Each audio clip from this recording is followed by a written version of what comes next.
नमस्कार। आज हम बात करेंगे हेयर ट्रांसप्लांट के बारे में।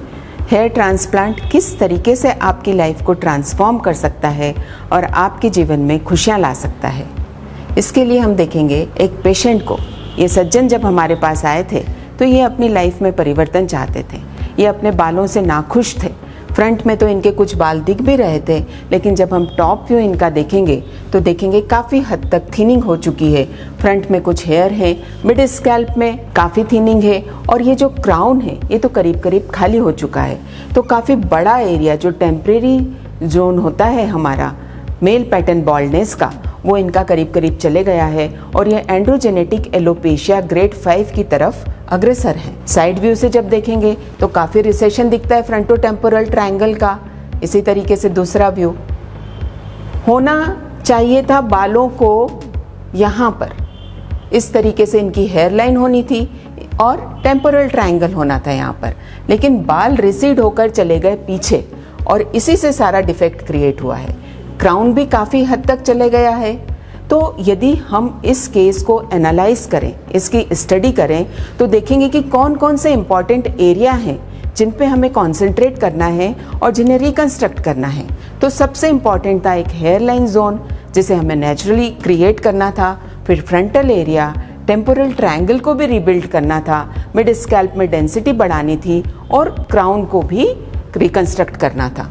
तो काफ़ी बड़ा एरिया हो जाता है ये। हमने प्लानिंग स्टार्ट करी और ये आप देखेंगे कि जो मिड स्कैल्प है इसमें हमने सोचा थोड़े कम डेंसिटी में हेयर डालते हैं, क्योंकि क्राउन को काफ़ी हद तक कवर करना है और फ्रंट एरिया भी काफ़ी बड़ा है। टेम्पोरल ट्रायंगल का रिकंस्ट्रक्शन आप देखेंगे जो कि नेचुरल दिखना था। तो डोनर कहाँ कहाँ से लें, चूँकि एरिया बहुत बड़ा था और ग्राफ्ट हमें काफ़ी संख्या में चाहिए थे। जो एरिया इनका जा चुका था जिसमें काफ़ी बॉल्डनेस आ गई थी, नेचुरली वहाँ पर अराउंड 20 to 30,000 ग्राफ्ट्स होते हैं और हमें इस पूरे एरिया को कवर करना था अराउंड 5,000 ग्राफ्ट में। तो हमने इनका जो occipital part of the scalp है, जो परमानेंट जोन होता है, उसको तो यूज़ किया ही, साथ में हमने जो नेक्स्ट डोनर लिया वो लिया बियर्ड।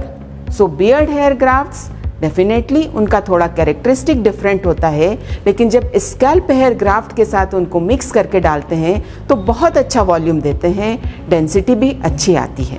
तो हमने स्कैल्प को और बियर्ड को यूज़ करके अराउंड 5,223 ग्राफ्ट्स लिए। ये 2 दिन का सेशन था। एक दिन में हमने स्कैल्प के ग्राफ्ट लिए और दूसरे दिन बियर्ड के ग्राफ्ट लिए। और जो आगे का पार्ट होता है हेयर लाइन का, उसमें बहुत इंपॉर्टेंट है कि हमें सिर्फ स्कैल्प हेयर ग्राफ्ट यूज़ करने हैं, क्योंकि वहाँ पर फाइन थीन हेयर और इरेगुलर लाइन बनाना बहुत ज़रूरी है। यदि वहाँ मोटे मोटे 2 हेयर 3 हेयर ग्राफ्ट हमने डाले तो वो अननेचुरल लुक देगा। तो इस तरीके से हमने हेयर लाइन को रिकंस्ट्रक्ट किया और ये जो mid part of the scalp था इसमें हमने बियर्ड और स्कैल्प के ग्राफ्ट को मिक्स करके mid part of the scalp में और क्राउन में इम्प्लांट किया और एक ग्रेडियंट डेंसिटी डाली। हेयर लाइन में काफ़ी अच्छी डेंसिटी दी, बीच में काफ़ी कम करी क्योंकि यहाँ एग्जिस्टिंग हेयर भी थे। देन क्राउन में अगेन डेंसिटी को बढ़ाया। हेयर लाइन जोन को जब हमने जूम करके देखा तो आप देखेंगे कि किस तरीके से इसको इरेगुलरली क्रिएट किया है। इसी तरीके से ये टेम्पोरल ट्रायंगल का पार्ट है। यदि आप टेम्पोरल ट्रायंगल को रिकंस्ट्रक्ट करते हैं तो उसे प्रॉपरली रिकंस्ट्रक्ट करें, नहीं तो छोड़ दें। यहाँ बहुत ज़रूरी है कि फाइन थीन हेयर हो, अदरवाइज वो अननेचुरल लुक दे। ये another side of the temporal triangle, then this is the crown. अब क्राउन का बहुत इंपॉर्टेंट पार्ट होता है वर्ल। क्राउन में एक वर्ल होता है जिसकी बालों की डायरेक्शन है वो सब अलग अलग तरह से जाती है। कुछ हेयर आगे जाते हैं, कुछ साइड्स में और कुछ नीचे। इसी डायरेक्शंस को ध्यान में रखते हुए यहाँ पर इम्प्लांट किया गया है। आप देखेंगे इस तरीके से अलग अलग डायरेक्शन में जब हेयर को इम्प्लांट करेंगे तो वो एक नेचुरल और अच्छा लुक देगा। जब हम पहले का एक फोटोग्राफ देखते हैं बिफोर हेयर ट्रांसप्लांट, तो देखेंगे कि जो एक डिफेक्ट और नज़र आ रहा है इसमें कि ये जो कंटूर है फेस का वो नहीं बन पा रहा, क्योंकि बीच में काफ़ी थिनिंग हो गई है, बहुत सारे बाल चले गए हैं और जब रिजल्ट देखेंगे हेयर ट्रांसप्लांट का 10 महीने के बाद अंदाजन, तो आप देखेंगे कि ये जो डिफेक्ट था, ये जो कंटूर नहीं बन पा रहा था, ये प्रॉपरली मेंटेन हुआ है।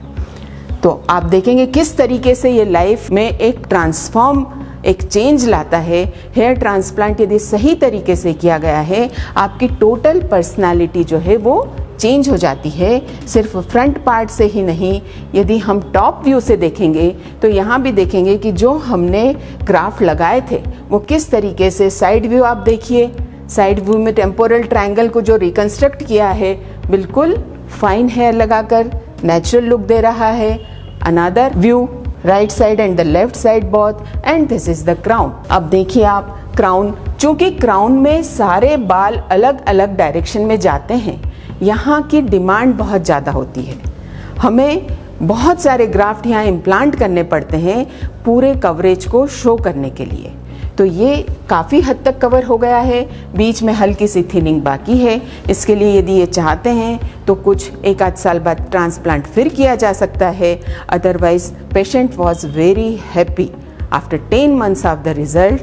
वो उनका कहना है कि मेरी लाइफ में इतना बड़ा परिवर्तन आया है, अब मैं अपनी सेल्फी लेने से नहीं डरता, अच्छे कपड़े पहनने में मुझे आनंद आता है। और यही हेयर ट्रांसप्लांट का मज़ा है, ये आपकी लाइफ में एक आनंद और खुशियाँ ला देता है। Thank you.